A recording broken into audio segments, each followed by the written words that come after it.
एक बार भगवान बुद्ध जेतवन विहार में रह रहे थे। भिक्षु चक्षुपाल भगवान से मिलने के लिए आए थे। उनके आगमन के साथ उनकी दिनचर्या, व्यवहार और गुणों की चर्चा भी हुई। भिक्षु चक्षुपाल अंधे थे। एक दिन विहार के कुछ भिक्षुओं ने कुछ मरे हुए कीड़ों को चक्षुपाल की कुटी के बाहर पाया और उन्होंने चक्षुपाल की निंदा करनी शुरू कर दी कि उन्होंने इन जीवित प्राणियों की हत्या की। भगवान बुद्ध ने निंदा कर रहे उन भिक्षुओं को बुलाया और पूछा कि क्या तुमने भिक्षु को कीड़े मारते हुए देखा है?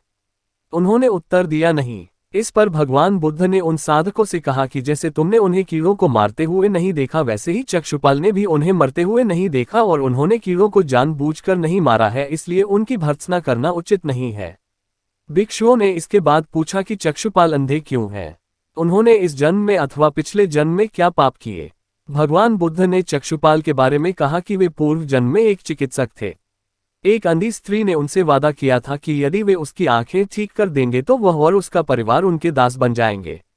स्त्री की आंखें ठीक हो गईं, पर उसने दासी बनने के भय से यह मानने से इनकार कर दिया। चिकित्सक को तो पता था कि उस स्त्री की आंखें ठीक हो गई हैं। वह झूठ बोल रही है।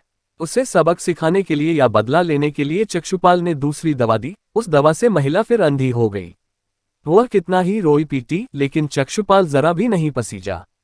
इस पाप के फलस्वरूप अगले जन्म में चिकित्सक को अंधा बनना पड़ा।